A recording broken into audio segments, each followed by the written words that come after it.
Jerusalém sempre foi um nome carregado de ecos, símbolos e memórias. Para milhões de pessoas ao redor do mundo, representa o coração da fé, o berço de histórias que moldaram civilizações inteiras.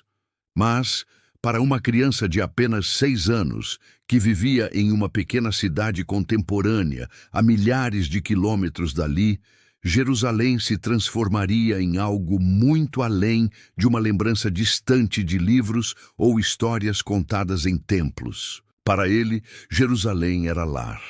Não o lar atual com paredes coloridas, brinquedos espalhados pelo chão e a presença constante de seus pais modernos, mas um lar antigo, de ruas de pedra, de cheiro de incenso e poeira de vozes que já haviam se calado há mais de 2 milênios. Tudo começou de maneira sutil. No início, eram apenas frases soltas que ninguém dava muita importância. A mãe, Mariana, acreditava que fossem apenas frutos da imaginação fértil de um garoto que adorava ouvir histórias bíblicas na escola.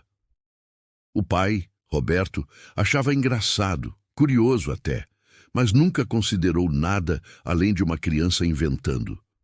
Porém, à medida que os dias avançavam, a insistência do menino em falar sobre sua outra família começou a incomodar.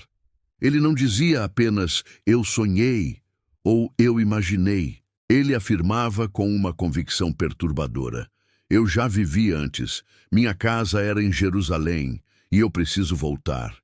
No início, Mariana tentava distrair o filho, oferecendo brinquedos ou mudando de assunto. Mas a cada tentativa de silenciamento, a criança parecia mais firme em suas palavras. E então vieram os detalhes. Ele falava sobre roupas que nunca vira, descrevia casas de pedra, templos antigos e até mesmo costumes que não faziam parte de sua educação atual. Roberto começou a desconfiar de que o menino poderia ter tido acesso a algum documentário ou livro que eles não lembravam de ter mostrado. Mas o que realmente desarmava qualquer explicação lógica eram as datas.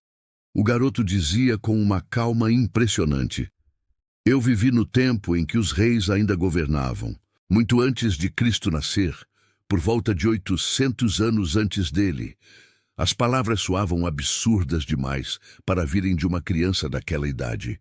Mariana começou a sentir um frio na espinha. Como um menino de 6 anos poderia, por conta própria, falar de algo tão distante, tão preciso, sem nunca ter aprendido aquilo? Seria apenas coincidência? Ou estaria a família diante de algo que ultrapassava os limites da razão? Certa noite, enquanto jantavam, o garoto parou, olhou para os pais e murmurou com seriedade: "Vocês não são minha primeira família. Minha outra família ainda está esperando por mim". O silêncio que se seguiu foi quase sufocante. Roberto deixou os talheres caírem sobre o prato, e Mariana olhou fixamente para o filho, tentando buscar alguma explicação em seus olhos. Mas o menino não parecia estar inventando uma história para chamar atenção. Sua expressão era serena, quase melancólica, como se carregasse uma saudade que não cabia em palavras. Naquela mesma noite, ele descreveu algo ainda mais perturbador. Disse que se lembrava de andar por ruas estreitas, sentir o calor do sol escaldante de Jerusalém e ouvir vozes em uma língua que não era o português nem o inglês. Uma língua que ele não sabia nomear, mas que parecia ressoar dentro dele como música familiar. Os pais não sabiam o que pensar. Tentaram racionalizar, dizendo que talvez fosse fruto de sonhos ou de alguma confusão da mente infantil, mas no fundo uma sombra começava a se instalar na casa. Mariana passou a observar o filho com mais atenção. Percebeu que em certos momentos ele parecia não estar ali. Seus olhos escuros perdiam o brilho infantil e assumiam uma profundidade incomum, como se contemplassem algo que apenas ele podia ver. Roberto, por sua vez, tentava se convencer de que tudo não passava de uma fase. Afinal, crianças têm imaginação. Crianças inventam amigos invisíveis, histórias mirabolantes e muitas vezes falam coisas sem sentido. Mas ainda assim, por que aquelas palavras soavam tão diferentes? Por que parecia haver verdade escondida nelas? Com o passar dos dias, os episódios se intensificaram. O menino começou a falar de pessoas que os pais nunca conheceram. Dizia os nomes com firmeza, descrevia seus rostos e até mesmo relatava emoções que sentia em relação a elas. Amor por uma mãe que não era Mariana, respeito por um pai que não era Roberto e uma estranha sensação de perda por irmãos que jamais existiram. A cada novo relato, Mariana sentia o peso de algo inexplicável crescendo dentro de casa. Foi então que aconteceu o primeiro incidente que mudou tudo. Durante uma visita a uma pequena igreja da cidade, o garoto correu até um mural representando Jerusalém. Ele ficou parado diante da imagem, com lágrimas escorrendo pelo rosto, e murmurou baixinho: "Eu conheço esse lugar. Eu morei aqui." Os fiéis que estavam próximos se entreolharam. Alguns sorriram de forma condescendente, outros franziram o senho, incomodados. Mas para Mariana e Roberto, aquele momento foi o estopim. Não era mais possível ignorar. A partir dali, o casal começou a registrar cada palavra, cada detalhe que o menino dizia. O que antes era tratado como fantasia passou a ser observado com inquietação e até certo medo. E conforme as memórias do garoto se tornavam mais vívidas, a sensação de que algo maior estava em jogo começava a dominar a vida daquela família. O que antes parecia apenas um jogo de imaginação infantil se transformava em um mistério que tocava os limites entre fé, memória e impossível. Estaria aquela criança realmente lembrando de uma vida passada em Jerusalém, séculos antes de Cristo?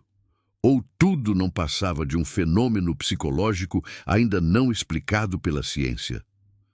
O silêncio noturno da casa passou a ser interrompido por frases inquietantes, sussurradas pelo menino. E cada nova palavra dele deixava os pais entre a incredulidade e o temor. O mistério apenas começava e a pergunta se tornava inevitável. Aquilo era apenas fruto da imaginação de uma criança? Ou o eco distante de uma alma que se recusava a esquecer? As semanas seguintes foram marcadas por uma inquietação crescente. O que antes eram apenas frases soltas agora se transformava em relatos longos, cheios de detalhes perturbadores. O menino, chamado Gabriel, parecia viver entre dois mundos: a infância comum de qualquer criança de 6 anos e uma vida anterior que insistia em ressurgir como ondas incontroláveis. Mariana começou a notar que as brincadeiras dele mudaram. Enquanto outras crianças desenhavam heróis modernos ou cenas do dia a dia, Gabriel rabiscava em folhas de papel figuras estranhas, templos de pedra, símbolos desconhecidos e pessoas vestindo túnicas. Uma tarde, ao recolher os desenhos, Mariana percebeu algo ainda mais impressionante.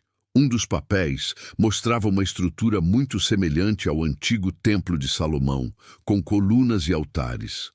O detalhe era tão preciso que a deixou sem ar. Como uma criança poderia representar algo daquela forma sem nunca ter visto?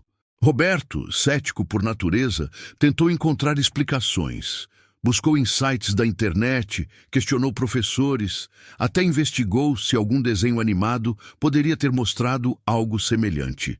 Mas nada parecia justificar a riqueza dos detalhes. Gabriel não só desenhava o templo, ele falava sobre ele, como se tivesse caminhado por aqueles corredores, sentido o cheiro das velas queimando e escutado os cânticos ecoando dentro das paredes de pedra. A inquietação aumentou quando o garoto começou a usar palavras estranhas, sons que não pertenciam ao vocabulário português. Um dia, durante o café da manhã, ele murmurou uma frase que fez Mariana gelar. Não compreendeu o significado, mas a entonação era diferente, quase como se recitasse uma prece antiga. Mais tarde, ao buscar informações, descobriu que alguns dos sons lembravam fragmentos de hebraico arcaico. A descoberta a fez perder o sono.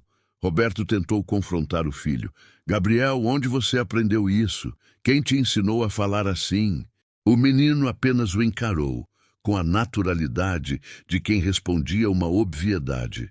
Ninguém me ensinou, pai. Eu só lembro. Sempre lembro. Essas palavras ecoaram pela casa como um presságio. Mariana começou a perceber que a situação estava além de qualquer explicação simples. O garoto não apenas descrevia o passado, ele parecia estar preso a ele, como se carregasse em si memórias que não deveriam existir. Na escola, os episódios começaram a chamar atenção. Durante uma aula de história, a professora falava superficialmente sobre civilizações antigas. Gabriel levantou a mão e corrigiu um detalhe, dizendo que o número de colunas em certo templo estava errado. Os colegas riram, achando que fosse mais uma invenção, mas a professora, intrigada, pesquisou depois. Para sua surpresa, a criança estava certa. Ela comentou o ocorrido com Mariana na saída da escola com um tom de perplexidade. Foi nesse momento que Mariana percebeu que o mistério não estava apenas dentro de casa. Estava se expandindo, tocando outras pessoas. Certa noite, Gabriel acordou em prantos. Disse ter sonhado com fogo consumindo as ruas, soldados marchando e gritos de dor. Descreveu cenas de guerra como se as tivesse presenciado. Falava sobre lanças, muralhas quebradas e sobre um povo que precisava fugir. A riqueza das descrições era tão intensa que fez os pais se entreolharem, incapazes de articular uma palavra. Como alguém tão pequeno poderia descrever com tanto detalhe imagens que lembravam conflitos históricos da antiguidade? Os dias se tornaram pesados. Roberto começou a se irritar com a insistência do filho. Achava perigoso alimentar aquilo. Mariana, por outro lado, oscilava entre o medo e a curiosidade. Sentia que precisava entender, mesmo que a resposta fosse assustadora. Para ela, cada relato era como uma chave abrindo portas de um passado inacessível. A tensão atingiu um novo nível quando Gabriel fez uma revelação inesperada. Estavam na sala, assistindo televisão, quando ele apontou para uma imagem de Jerusalém moderna em um documentário. Seus olhos se encheram de lágrimas e ele disse com firmeza: "Não é assim que deveria ser. As ruas mudaram. Eu me lembro de como eram quando eu ainda vivia lá, antes de Cristo nascer." A naturalidade da frase deixou os pais sem reação. Era como se o tempo tivesse se dobrado, e uma criança de 6 anos falasse com a voz de alguém que havia vivido há quase 3.000 anos. Mariana, tomada por um misto de medo e compaixão, se aproximou e o abraçou. Sentiu o coração dele batendo acelerado, como se tivesse acabado de reviver uma memória traumática. Gabriel, por sua vez, apenas repetia baixinho: "Eu quero voltar para minha outra família. Eles ainda estão lá, esperando por mim." Essa frase se tornou um eco constante na casa, uma lembrança dolorosa que parecia não se calar. Roberto, cada vez mais desesperado por respostas, começou a cogitar ajuda profissional. Procurou psicólogos, neurologistas e até psiquiatras infantis. Todos, ao ouvir a história, ofereceram explicações científicas: imaginação ativa, exposição a conteúdos desconhecidos ou até transtornos de identidade, mas nenhuma resposta parecia suficiente diante da intensidade das lembranças de Gabriel. E assim, entre dúvidas e medo, o mistério apenas crescia. O que antes poderia ser visto como fantasia, agora se tornava impossível de ignorar. Era como se a própria história tivesse escolhido um garoto comum para ecoar seus segredos esquecidos. As histórias de Gabriel não podiam mais ser ignoradas. O que começou como frases soltas, depois desenhos estranhos e sonhos perturbadores, agora havia se tornado uma presença constante, uma sombra que pairava sobre a casa. Os pais já não conseguiam viver normalmente. Cada palavra dita pelo menino parecia carregar uma estranha mistura de inocência e sabedoria que não se encaixava em sua idade. Foi então que Roberto decidiu dar o primeiro passo. Cético por natureza, mas pressionado pela insistência da esposa, marcou uma consulta com uma psicóloga infantil. A doutora Helena, especialista em comportamento, ouviu atentamente os relatos da família. Sentada diante deles, anotava cada detalhe, franzindo o senho em alguns momentos. Ao final disse com voz calma: crianças possuem imaginação muito fértil. Muitas vezes, elas criam universos inteiros como forma de lidar com ansiedades ou medos. É possível que Gabriel esteja apenas elaborando algum conflito interno através dessas histórias. Roberto respirou aliviado. Aquela parecia ser a explicação lógica que tanto buscava. Mas Mariana, inquieta, não se deu por satisfeita. Doutora, ele não fala como se fosse fantasia. Ele descreve datas, lugares, costumes, até frases em línguas que nunca aprendeu. Como explicar isso? A psicóloga sorriu de forma contida, mas sua resposta foi evasiva. A mente humana é surpreendente. Às vezes, crianças absorvem informações sem que percebamos. Podem ter visto imagens na televisão, ouvido comentários na escola, e tudo isso retorna em forma de narrativa. Não há motivo para acreditar em algo além disso. Mas naquela noite, enquanto dirigiam de volta para casa, Mariana percebeu que Roberto estava em silêncio. Ele parecia repassar as palavras da doutora, tentando se convencer, mas seus olhos denunciavam que a dúvida começava a se instalar. Afinal, por mais que buscasse explicações racionais, nada parecia se sustentar diante da intensidade dos relatos do filho. Nos dias seguintes, Mariana tomou uma decisão silenciosa. Começaria a registrar em um caderno tudo o que Gabriel dizia. Anotava frases, descrições, até os sonhos que ele contava ao acordar. E quanto mais escrevia, mais os relatos formavam um mosaico estranho, como peças de um quebra-cabeça que começava a revelar algo assustador. Havia uma coerência interna, uma continuidade entre as memórias, como se não fossem fragmentos aleatórios, mas sim lembranças reais de uma vida inteira. Certa tarde, Gabriel descreveu uma cena com uma riqueza de detalhes que deixou a mãe em lágrimas.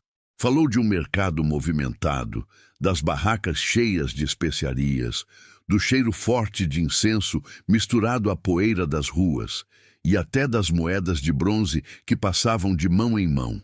Ao ouvir a descrição, Mariana pensou: como um menino de 6 anos, criado em um bairro moderno, poderia falar daquilo como se tivesse estado lá? O conflito entre razão e mistério começou a corroer o casal. Roberto, apesar de não admitir, passou a perder o sono. Muitas noites se levantava e caminhava pela casa, enquanto Gabriel dormia tranquilamente, murmurando palavras em sonhos que ninguém compreendia. Mariana, por outro lado, se sentia dividida entre o medo e a necessidade de proteger o filho. Começou a pesquisar casos semelhantes.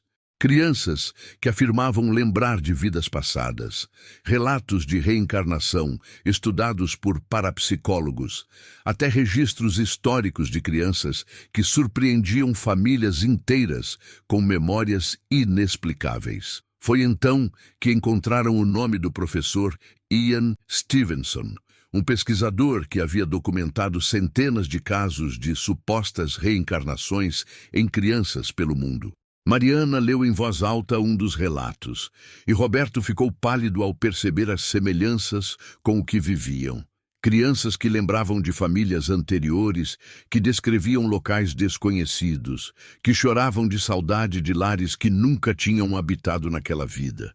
A semelhança era perturbadora demais para ser ignorada. Decidiram procurar ajuda de outra natureza.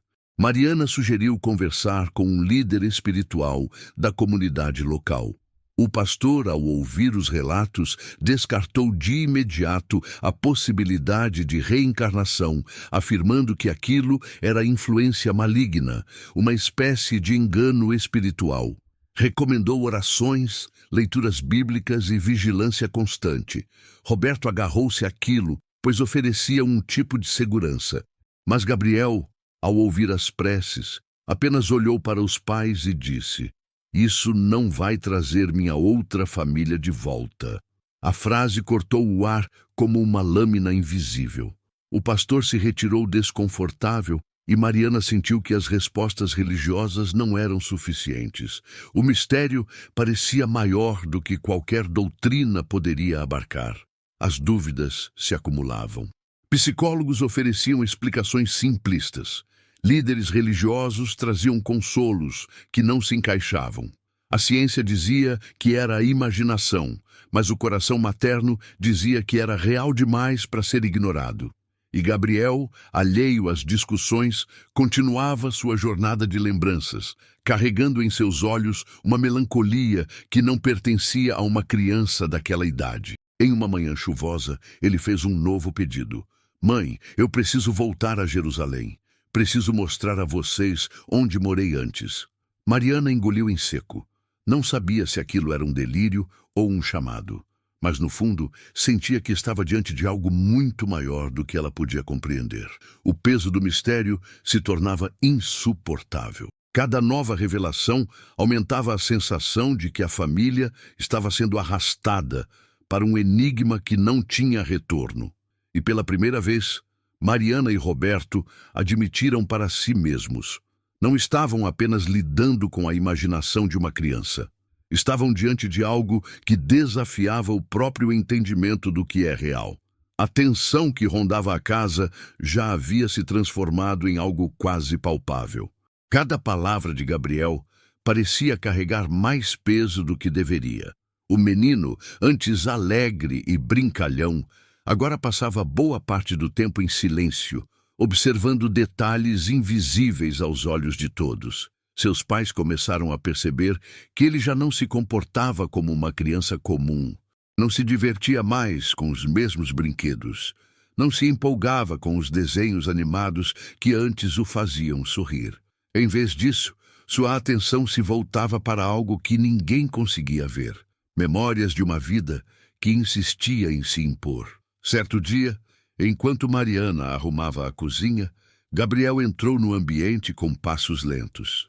Seus olhos estavam fixos em um ponto distante, como se enxergasse além das paredes da casa. Ele segurava nas mãos um pedaço de papel e um lápis, e quando se aproximou da mesa, começou a desenhar. Mariana, acostumada às estranhezas do filho, observou em silêncio, apenas esperando. Minutos depois, o desenho estava pronto. Uma rua de pedras, ladeada por casas simples, com um templo ao fundo.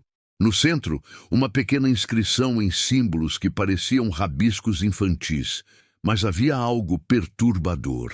Mariana chamou Roberto, que observou a cena com ceticismo.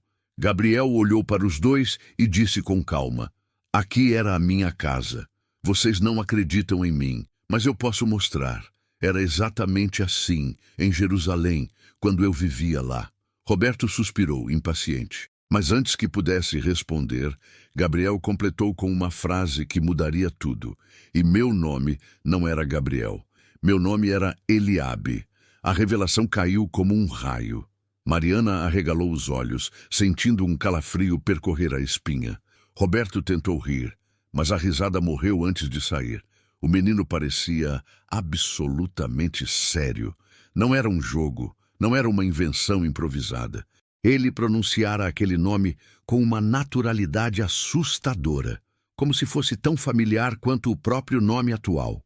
Mariana, tomada pela necessidade de compreender, perguntou: Quem era Eliabe, filho? Gabriel respirou fundo, como quem se esforça para abrir as portas de uma memória distante, e respondeu: Eliabe era eu. Eu tinha uma família. Meu pai se chamava Azarias. Minha mãe se chamava Iael. Eu tinha 2 irmãos, e nós morávamos perto do templo. Eu ainda consigo ouvir a voz dela me chamando. O silêncio que se seguiu foi sufocante. Mariana sentiu as lágrimas escorrerem sem perceber. Como uma criança de 6 anos poderia inventar nomes que não faziam parte de sua vida atual? Nomes antigos, carregados de sonoridade bíblica, que se encaixavam com precisão assustadora no contexto histórico. Roberto, incapaz de conter o nervosismo, decidiu testar o filho. Pegou o celular e mostrou algumas imagens de lugares aleatórios. Cidades modernas, paisagens, templos reconstruídos. Gabriel, com desinteresse, balançava a cabeça em negativa.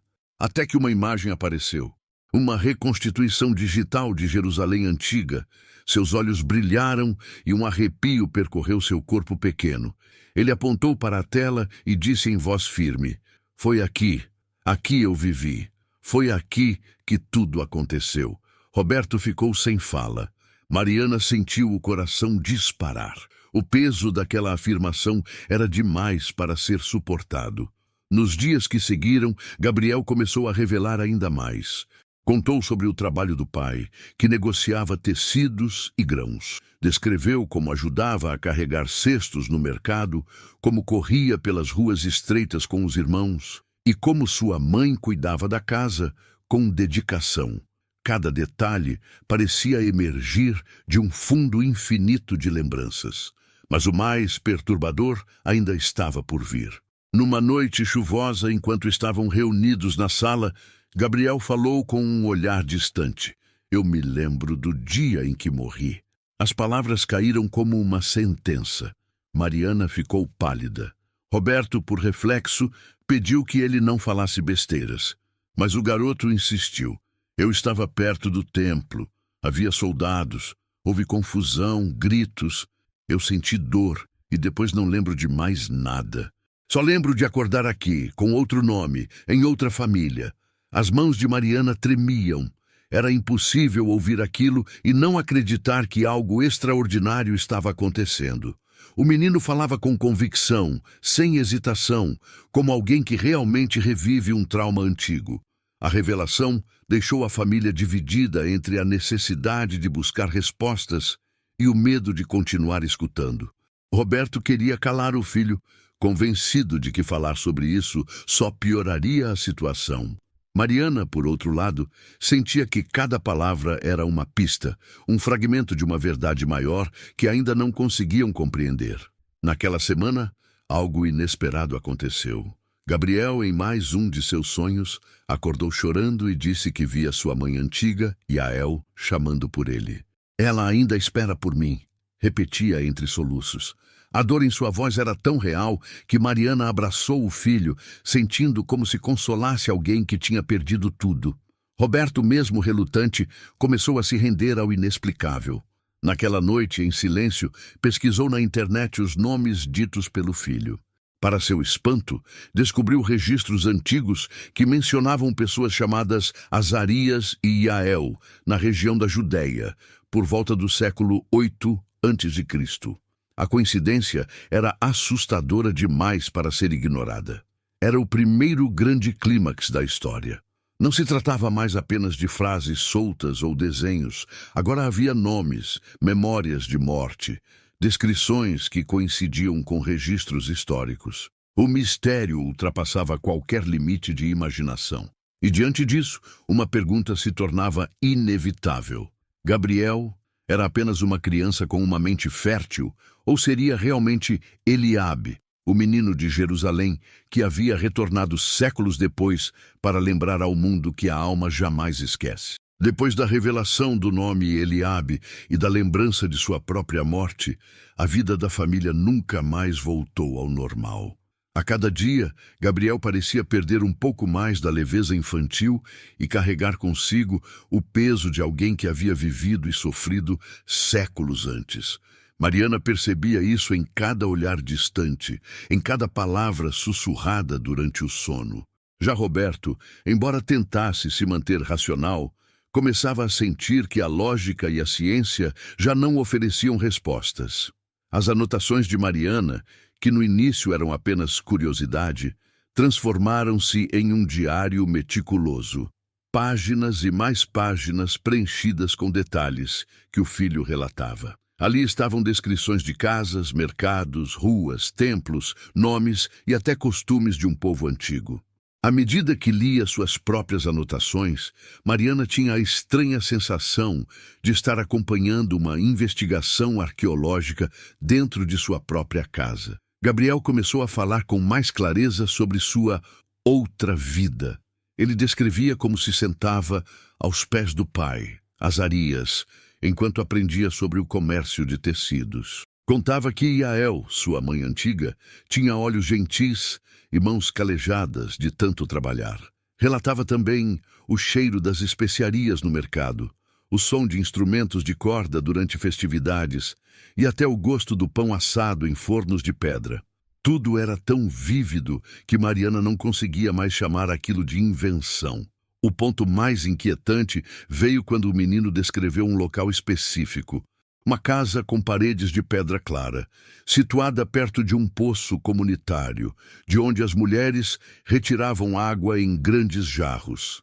Ele dizia se lembrar de correr descalço por ali, de escorregar nas pedras molhadas, de ouvir a voz de sua mãe o chamando para voltar para casa. Ao ouvir essas descrições, Roberto, contra sua própria vontade, buscou imagens de Jerusalém antiga reconstruída digitalmente. Para seu espanto, muitos dos detalhes coincidiam com registros históricos, conhecidos apenas por estudiosos. O mistério, antes restrito à família, começou a atrair olhares de fora. Um professor de história, amigo de Mariana, foi convidado a ouvir os relatos de Gabriel. Cético, ele fez perguntas específicas, tentando pegar a criança em contradições, mas em vez disso, saiu ainda mais perturbado.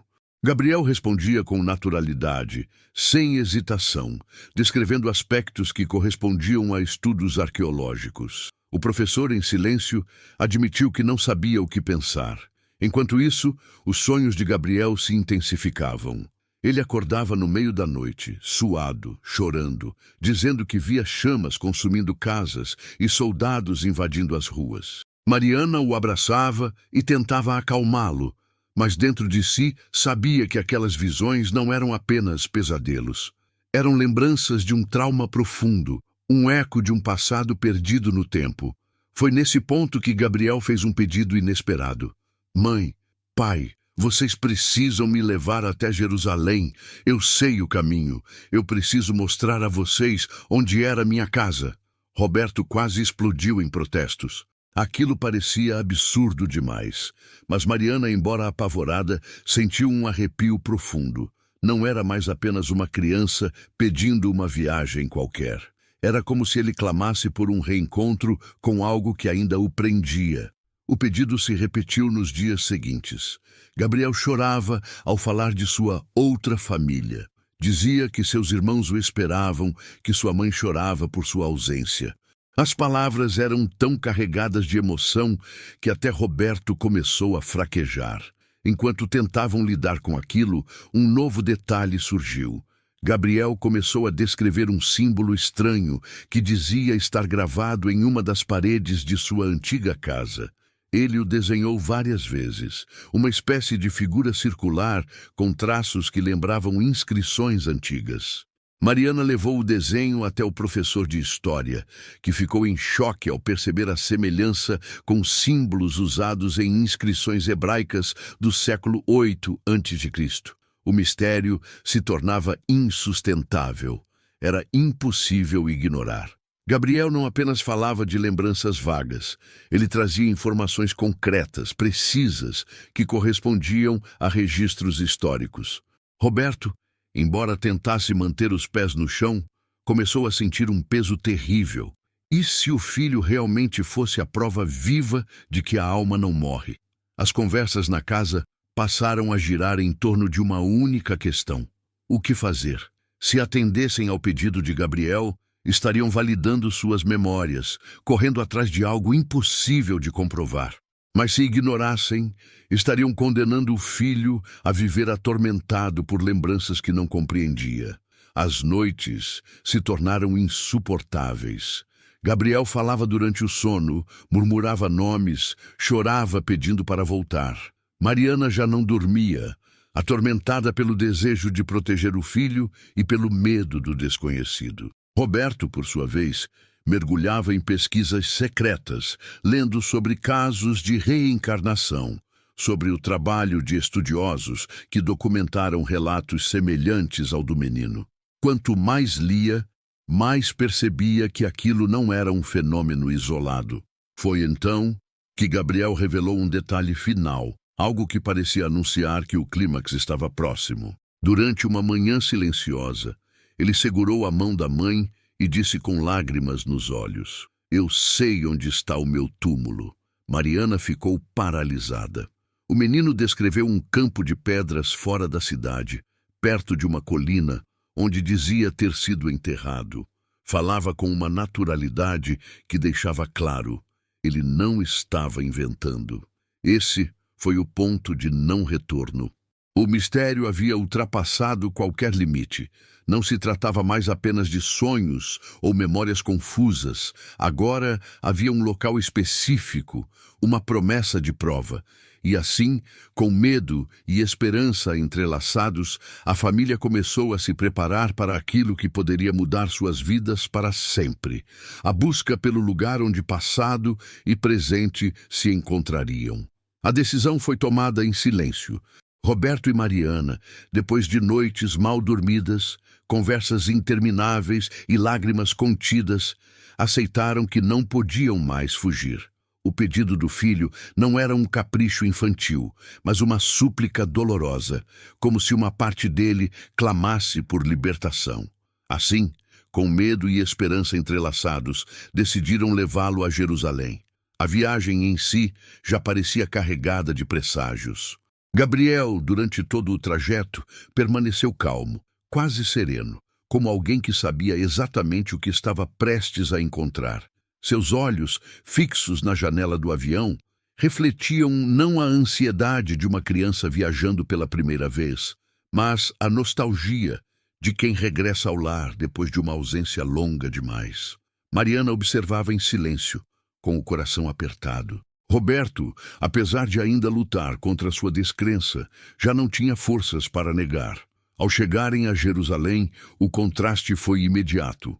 Ruas modernas se misturavam a construções antigas e o peso da história pairava sobre cada pedra, cada esquina.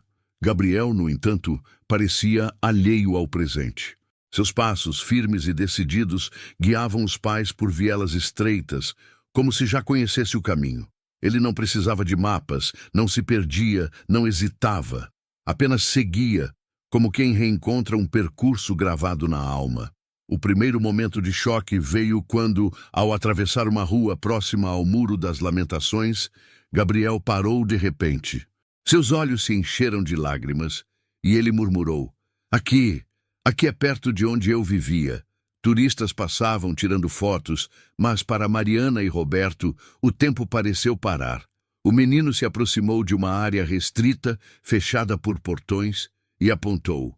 Ali ficava o poço. Era lá que minha mãe buscava água. Eu me lembro do barulho da corda descendo, da água subindo pesada no jarro. Mariana sentiu as pernas fraquejarem. Roberto, por reflexo, puxou o celular e buscou informações históricas. E então, o impossível aconteceu.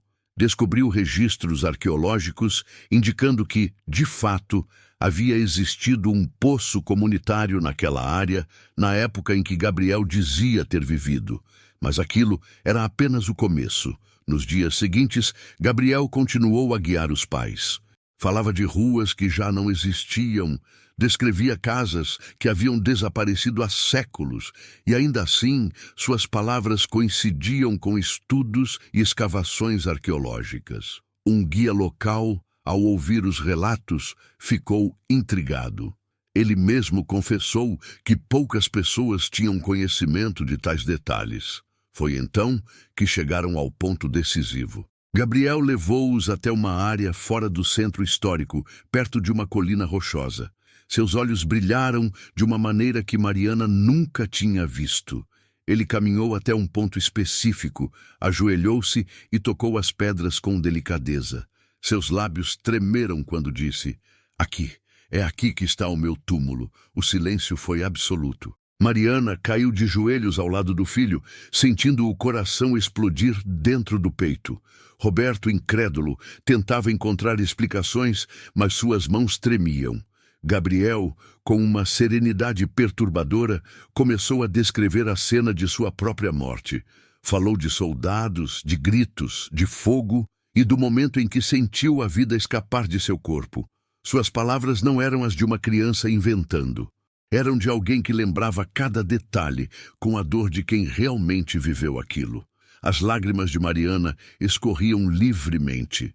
Roberto, pela primeira vez, não conseguiu esconder o choro. Não havia mais espaço para negar. Ali, diante deles, estava a prova viva de que algo além da lógica e da ciência se manifestava através do filho. De repente, Gabriel se levantou. Seus olhos profundos e distantes encararam os pais. A voz saiu firme, mas carregada de emoção. Eu fui Eliabe, mas agora sou Gabriel. Minha outra família já não está mais aqui. Eles descansam, mas eu precisava voltar, precisava lembrar, para poder seguir. Essas palavras ecoaram pelo ar como um fecho invisível. Mariana o abraçou com força, como se quisesse protegê-lo de todas as dores do passado. Roberto, ainda em choque, finalmente se permitiu acreditar no inexplicável. Naquela noite, de volta ao hotel, Gabriel dormiu profundamente, sem pesadelos, sem murmúrios. Era como se um ciclo tivesse se fechado. Pela primeira vez em meses, o silêncio do sono dele era leve, tranquilo, como o de uma criança que finalmente encontrara paz. Mariana ficou ao lado da cama, observando-o, enquanto lágrimas silenciosas escorriam por seu rosto. Ela sabia que jamais teria todas as respostas. Sabia também que aquela experiência mudaria para sempre a forma como enxergava a vida, a morte e o que existe além. Roberto, sentado à janela, olhava para a cidade iluminada. Sentia o peso esmagador de tudo que haviam vivido. Perguntava-se como explicaria aquilo para o mundo. Mas, no fundo, já não importava. O que importava era que seu filho estava ali, em paz.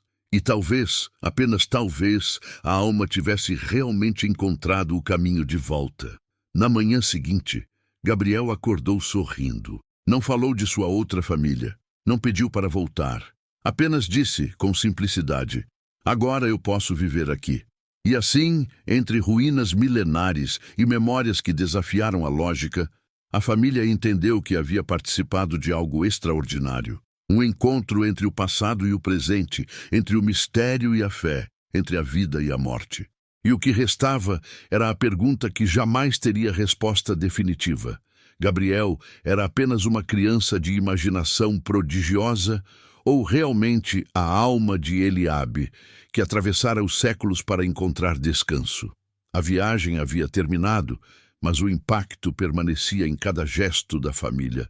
Ao retornarem para casa, parecia impossível retomar a rotina como se nada tivesse acontecido. As lembranças de Jerusalém, as lágrimas diante da colina rochosa e, sobretudo, as palavras finais de Gabriel ou Eliabe ainda ecoavam dentro de Mariana e Roberto como uma verdade impossível de ser ignorada. Nos primeiros dias, a mudança em Gabriel era perceptível. O menino, que antes carregava nos olhos uma tristeza inexplicável, parecia mais leve. Dormia profundamente, sem os pesadelos que tanto o atormentavam. Não falava mais de sua outra família, nem insistia em voltar.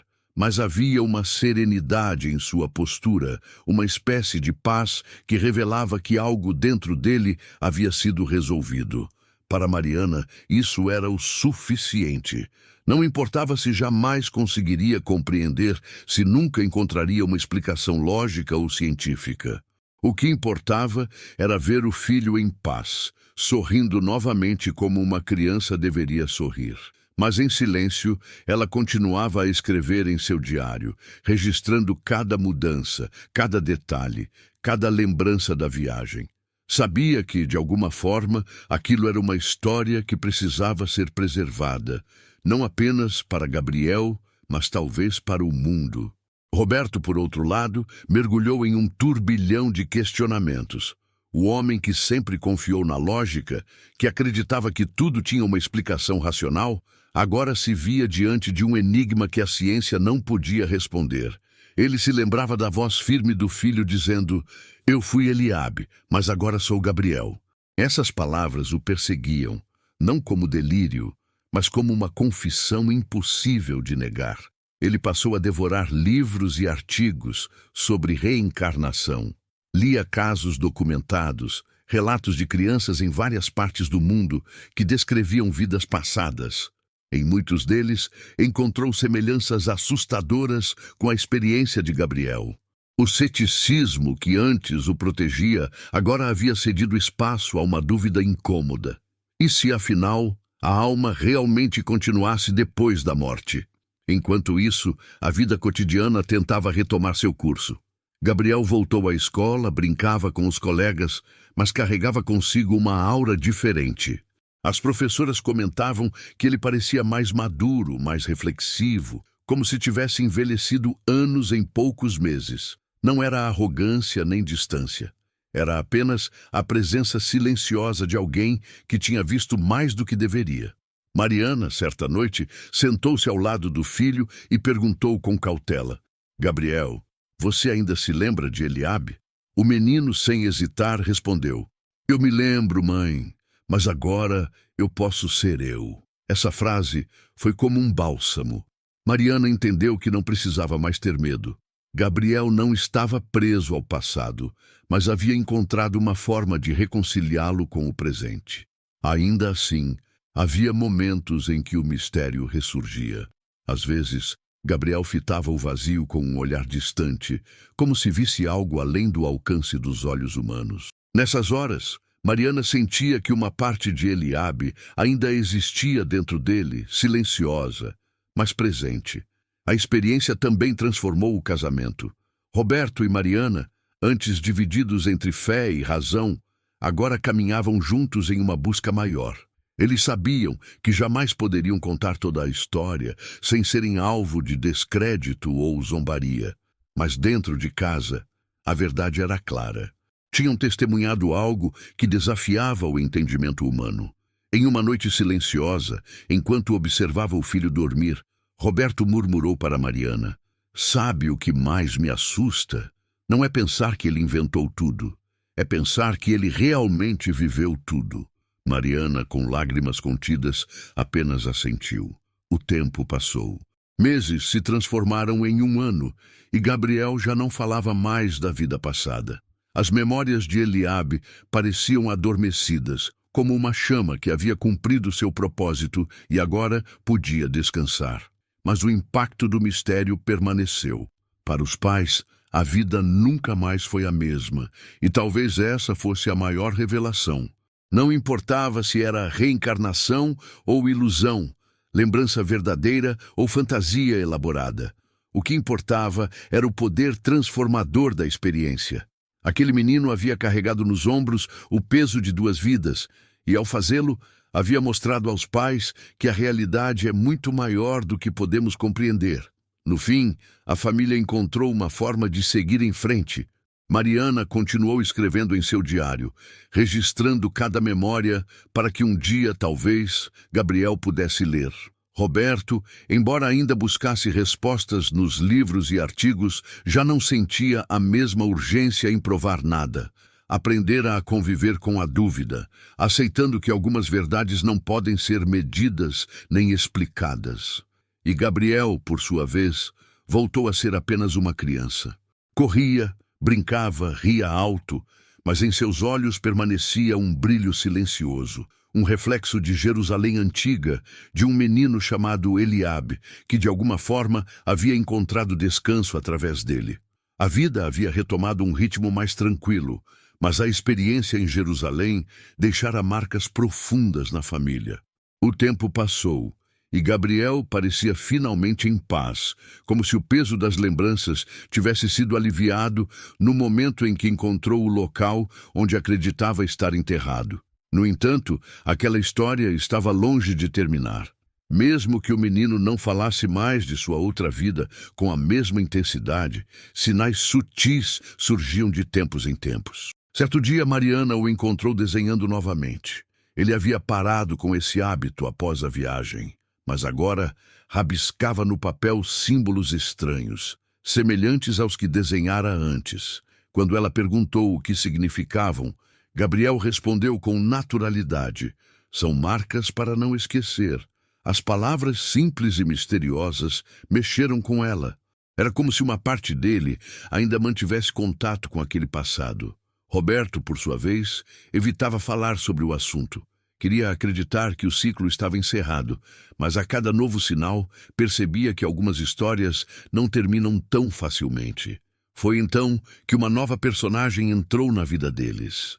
Helena, uma antropóloga amiga do professor que já havia ouvido falar sobre Gabriel, pediu para conhecer o garoto. No início, Roberto se opôs, temendo expor o filho a mais curiosidade. Mas Mariana acreditava que ouvir uma perspectiva científica diferente poderia ajudar. Quando Helena sentou diante do menino, trouxe consigo um caderno cheio de imagens antigas, inscrições e mapas. Mostrou a Gabriel alguns símbolos e, para surpresa de todos, ele reconheceu vários. Sem hesitar, apontou para um deles e disse: "Este ficava na parede da nossa casa, eu me lembro." Helena arregalou os olhos, tentando manter a calma. Perguntou mais, mas Gabriel limitou-se a alguns acenos, como se só quisesse dar pistas e não respostas completas. Ainda assim, a coincidência era perturbadora demais para ser ignorada. Depois daquela visita, Helena procurou Roberto e Mariana em particular. Disse que nunca vira nada igual. Embora não acreditasse plenamente em reencarnação, admitia que Gabriel demonstrava um conhecimento histórico que não poderia ter adquirido sozinho. Alertou-os para o risco de expor demais o caso, temendo exploração ou sensacionalismo, mas também incentivou que continuassem registrando tudo, pois aquilo poderia se tornar um estudo sem precedentes. Enquanto os pais refletiam sobre o conselho, Gabriel parecia tranquilo, como se não se importasse com a presença da pesquisadora. No entanto, algumas noites depois, voltou a ter sonhos intensos. Acordou suando, chorando, dizendo que via não apenas a antiga família, mas também cenas de destruição, guerras e exílios. Mariana tentou consolá-lo, mas percebeu que essas memórias eram diferentes. Não eram apenas lembranças pessoais, mas fragmentos de um tempo histórico marcado por sofrimento coletivo. Isso abriu uma nova dimensão ao mistério.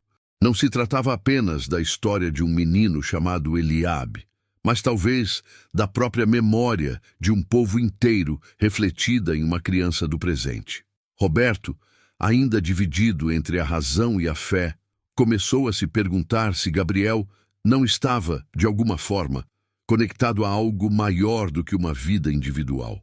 Talvez carregasse em si o eco de uma geração, de um passado enterrado há milênios. Essa ideia o atormentava, mas também o fascinava. Com o passar das semanas, Gabriel fez outra revelação inesperada. Disse que lembrava de caminhar por desertos, seguindo homens vestidos de forma diferente, carregando pergaminhos e entoando cânticos. Falava como se tivesse participado de rituais, descrevendo sons e imagens que Mariana não conseguia sequer imaginar. Quando contou isso ao professor de história, ele ficou em silêncio, chocado, pois a descrição lembrava práticas reais de comunidades da época. A cada nova lembrança, a fronteira entre o que era real e o que poderia ser apenas imaginação se tornava mais nebulosa. Mariana, agora, já não queria mais respostas definitivas. Aprendera a conviver com o mistério.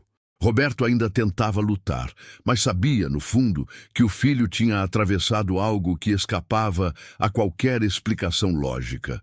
Helena, a antropóloga, voltou outras vezes. Não buscava respostas fáceis, mas começou a construir um dossiê com todas as informações que coletava.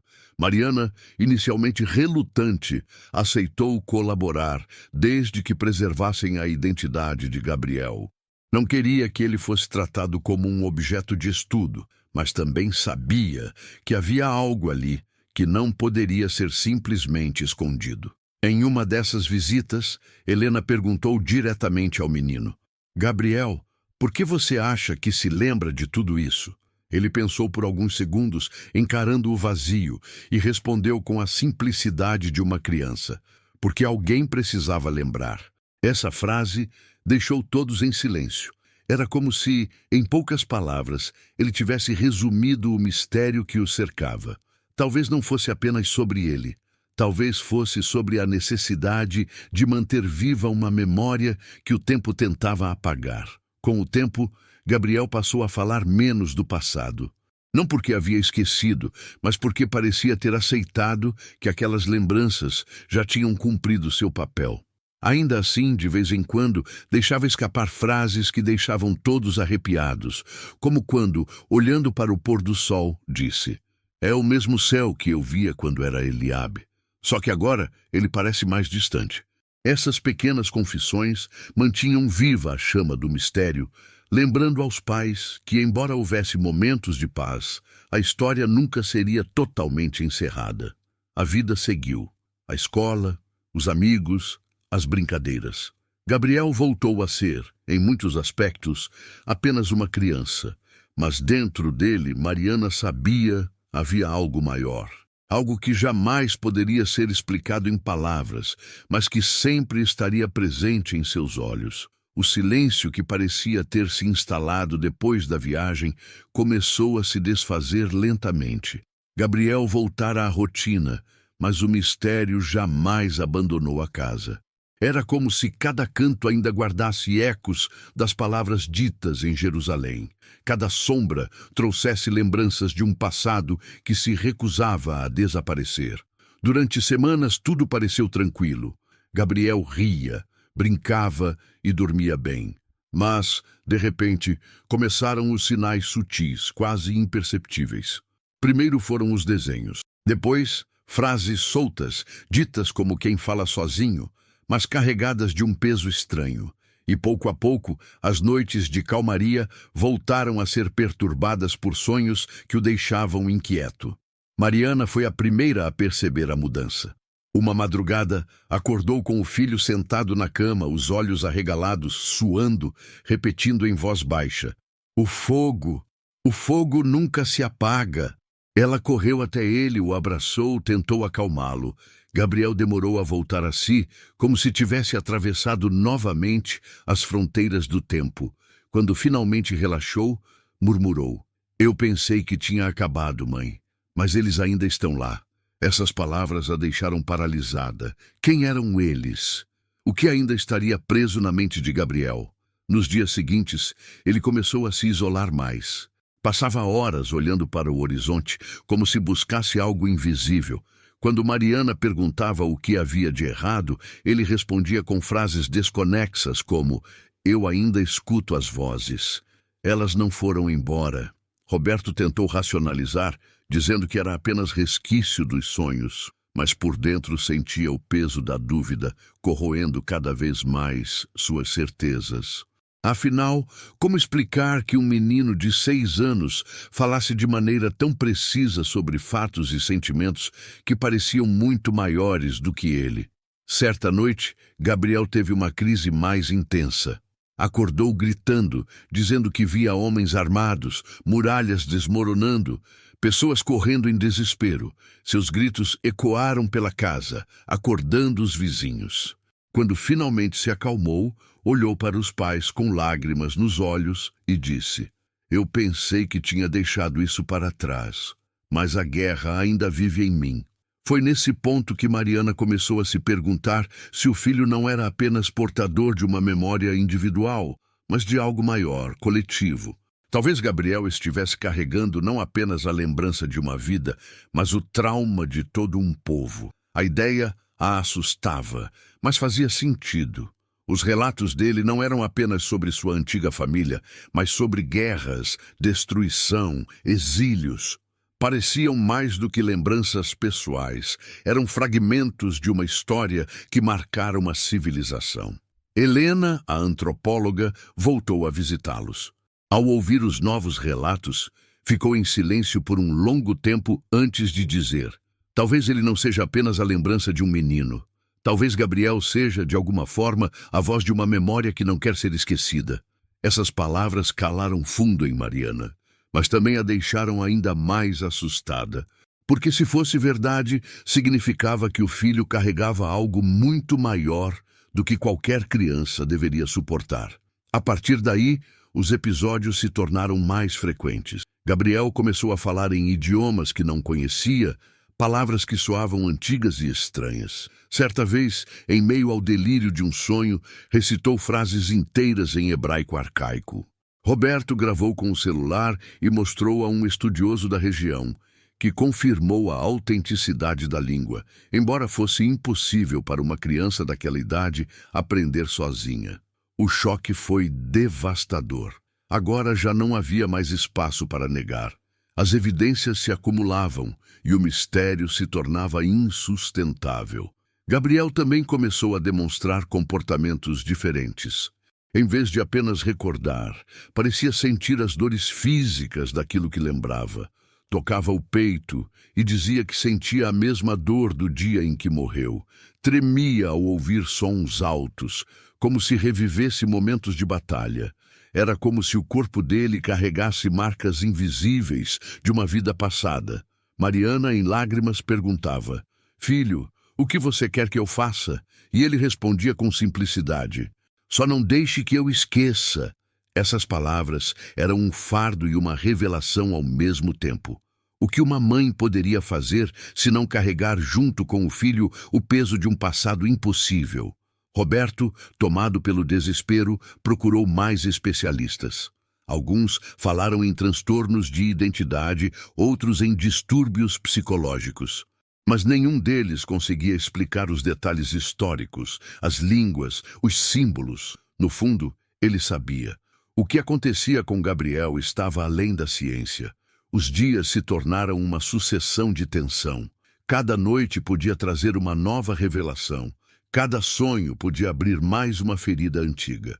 E pouco a pouco, os pais começaram a perceber que talvez nunca houvesse uma resolução definitiva.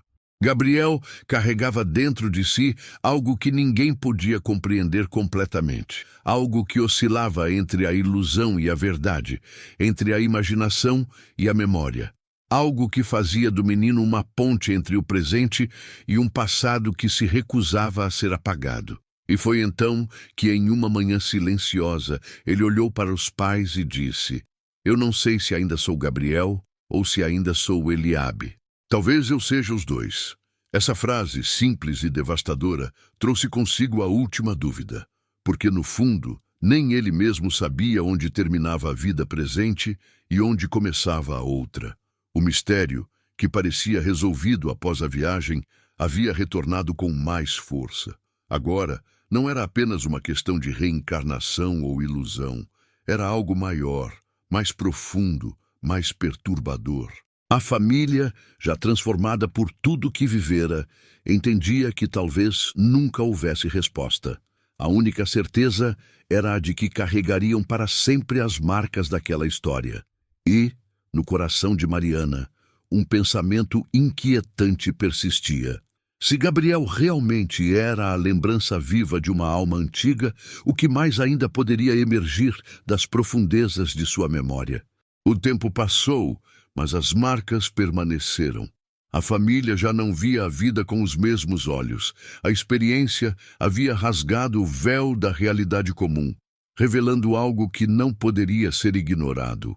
O mistério de Gabriel não era apenas uma curiosidade, mas uma ferida aberta entre o presente e o passado, entre o que é possível compreender e o que escapa para sempre ao alcance humano. Mariana, em silêncio, transformou-se em guardiã daquela história. Todas as noites escrevia em seu diário, registrando cada detalhe, cada frase dita pelo filho, cada sonho perturbador. Era como se temesse que um dia Gabriel esquecesse e a única prova de tudo aquilo fosse o que estava escrito nas páginas. Para ela, preservar a memória era mais importante do que entender. Porque, no fundo, já aceitara que não existiam respostas fáceis. Roberto, por outro lado, mergulhou cada vez mais fundo em suas leituras. Procurava nas páginas de livros de história, psicologia, filosofia e religião algum fio capaz de amarrar aquele enigma. Mas quanto mais lia, mais percebia que a linha se desfazia entre os dedos. Alguns relatos de reencarnação lembravam o que viviam, mas nenhum trazia a mesma intensidade.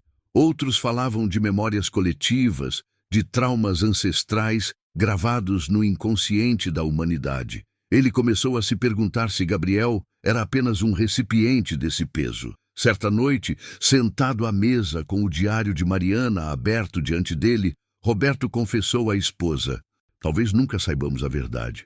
Talvez ele seja, ao mesmo tempo, tudo isso: reencarnação, memória coletiva, imaginação. Talvez o que importa não seja a explicação, mas o impacto que isso tem em nós. Mariana apenas assentiu. Não havia mais espaço para debates. Ambos haviam sido transformados pela experiência, cada um à sua maneira. Gabriel, por sua vez, parecia encontrar um equilíbrio. Já não falava tanto sobre Eliabe, nem pedia para voltar a Jerusalém, mas em certos momentos deixava escapar reflexões que pareciam impossíveis para uma criança de sua idade. Durante um jantar, olhou para os pais e disse calmamente: a vida é como um rio. Ela não para quando passa pelas pedras, ela só muda de caminho. As palavras o deixaram em silêncio absoluto. Roberto, com um nó na garganta, entendeu que o filho carregava dentro de si uma sabedoria que jamais poderia ser ensinada em livros. Mariana sentiu o coração apertar. Por trás da serenidade havia um peso invisível que o acompanharia para sempre. Foi nesse período que Helena, a antropóloga, retornou pela última vez. Trazia consigo os registros que havia feito, comparações históricas, análises e reflexões. Disse que pretendia publicar parte de suas observações em um estudo, mas sem citar nomes, para proteger a família. Mariana e Roberto aceitaram, desde que a identidade de Gabriel permanecesse anônima. Helena, emocionada, confessou que aquele caso havia mudado sua visão sobre a vida. Não sabia se acreditava em reencarnação, mas tinha certeza de que Gabriel havia revelado algo que transcende os limites da razão. Na despedida, a pesquisadora se ajoelhou diante do menino e perguntou: Gabriel, você ainda sente falta de Eliabe? Ele sorriu levemente e respondeu: não sinto falta, porque ele ainda está aqui. Ele sou eu, só que agora eu posso viver duas vidas em uma. A resposta deixou Helena sem palavras. Mariana chorou em silêncio. Roberto, por mais que tentasse se manter firme, sentiu as lágrimas escorrerem. Com o passar dos meses, a intensidade dos episódios diminuiu. Gabriel voltou a se comportar como uma criança normal, mas em seus olhos permanecia um brilho distante, como se contemplasse horizontes invisíveis. Para os pais, essa mistura de normalidade e mistério era um lembrete constante. Eles haviam testemunhado algo que jamais poderia ser explicado. As reflexões se tornaram inevitáveis. Quantos outros casos como aquele existiam, escondidos pelo medo do julgamento ou pela impossibilidade de comprovação? Quantas crianças carregariam lembranças de vidas passadas, memórias fragmentadas de tempos esquecidos? E, acima de tudo, o que isso significava sobre a natureza da alma, sobre o que acontece após a morte. Numa noite calma, Mariana escreveu em seu diário: o que vivemos nos ensinou que a vida não é uma linha reta. Ela é um círculo, um fluxo que nunca se interrompe. Talvez sejamos apenas viajantes, atravessando tempos e corpos, levando conosco fragmentos do que fomos. Gabriel é a prova viva disso, e mesmo que ninguém acredite, nós acreditamos, porque vimos, ouvimos e sentimos. Roberto, lendo as palavras da esposa, não conseguiu discordar. Embora ainda buscasse respostas racionais, já aceitara que algumas verdades só podem ser sentidas, não explicadas. E assim, a família seguiu em frente. Não havia mais desespero nem urgência em buscar provas. Havia apenas a certeza de que tinham participado de algo extraordinário. Um encontro improvável entre o passado e o presente, entre o finito e o infinito. O impacto, no entanto, nunca desapareceu. Cada pôr do sol lembrava Mariana das palavras do filho sobre o rio da vida. Cada olhar distante de Gabriel lembrava Roberto de que, por trás da inocência infantil, havia um espírito que já caminhara por estradas de pedra há mais de 2000 anos. E, no fundo, A grande questão permanecia. Seria tudo isso uma ilusão criada pela mente, ou uma prova concreta de que a alma nunca morre? A resposta talvez jamais seja encontrada. Mas para aquela família, a dúvida já não era um fardo. Era paradoxalmente um presente, porque viver com o mistério era também viver com a consciência de que a vida é muito maior do que os olhos podem ver. E Gabriel, sentado no quintal, olhando as estrelas, parecia compreender isso melhor do que ninguém. Em voz baixa murmurou: "O céu é o mesmo de antes. Só nós mudamos de lugar." O tempo havia passado, e o peso das lembranças parecia finalmente ter se dissolvido no cotidiano. Gabriel crescia, sorria mais, vivia como uma criança comum. A escola, os amigos, as brincadeiras, tudo parecia indicar que aquela fase estava ficando para trás. Mas Mariana sabia, no fundo de seu coração, que o silêncio não significava esquecimento. Havia algo adormecido, não apagado. Algo que, a qualquer momento, poderia despertar novamente. As páginas do diário já estavam cheias. Mariana havia preenchido cadernos inteiros com relatos, datas, desenhos, sonhos e frases soltas. Ao reler, sentia como se estivesse folheando não apenas a vida do filho, mas fragmentos de um passado que não lhe pertencia. Muitas vezes tinha a sensação de que guardava em suas mãos não apenas a história de Gabriel, mas uma espécie de testemunho que poderia atravessar gerações. Roberto, embora ainda buscasse explicações, havia mudado. Já não se preocupava tanto em provar ou refutar. A experiência havia quebrado sua necessidade de controlar tudo. Agora, limitava-se a observar, a aceitar. Em algumas noites, porém, acordava assustado, lembrando-se da voz firme do filho dizendo: "Eu fui Eliabe." Nessas horas, olhava para o menino dormindo e se perguntava até que ponto ele ainda carregava aquela vida dentro de si. Foi em uma tarde tranquila de domingo que o inesperado voltou a acontecer. Gabriel brincava no quintal quando parou de repente, deixando a bola rolar até o portão. Ficou imóvel, encarando o horizonte, como se tivesse visto algo além da realidade. Mariana, que o observava da janela, correu até ele. Ao tocar seu ombro, percebeu que os olhos do filho estavam cheios de lágrimas. "O que foi, meu amor?" perguntou, aflita. Gabriel demorou a responder. Sua voz saiu baixa, trêmula, mas carregada de uma estranha firmeza. "Eu ainda ouço. Eles ainda estão chamando." Mariana sentiu o corpo estremecer. Tentou fazer com que ele explicasse melhor, mas o menino apenas repetia: "Eles ainda estão lá, esperando." Naquela noite, Gabriel desenhou novamente. Desta vez, não era o templo, nem o mercado, nem símbolos antigos. Era um campo aberto, uma espécie de vale cercado por pedras. No centro, pequenas marcas que pareciam túmulos rudimentares. Mariana reconheceu imediatamente. Era o mesmo lugar que ele havia apontado em Jerusalém, dizendo ser onde estava enterrado. Mas havia algo diferente no desenho. Agora, havia muitas figuras em volta como sombras sem rosto. "Quem são eles, Gabriel?" ela perguntou, a voz quase um sussurro. O menino olhou fixamente para o papel e respondeu: "Aqueles que ainda não conseguiram voltar." As palavras gelaram o coração da mãe. Roberto, ao ver o desenho, ficou em silêncio, mas a expressão em seu rosto denunciava o impacto. Eles entenderam, sem precisar dizer em voz alta, que talvez Gabriel não fosse o único. Talvez houvesse outros, almas presas em memórias antigas, clamando através do tempo. Nos dias seguintes, o menino não voltou a falar do assunto. Agia como se nada tivesse acontecido. Corria, brincava, ria alto. Mas o silêncio carregava mais peso do que qualquer revelação. Para Mariana, a sensação era clara. Aquilo não havia terminado. Algumas semanas depois, uma coincidência inquietante trouxe de volta a atenção. Helena, a antropóloga, enviou uma mensagem a Mariana. Estava em Jerusalém, participando de uma pesquisa. Em meio às escavações, havia encontrado um registro intrigante.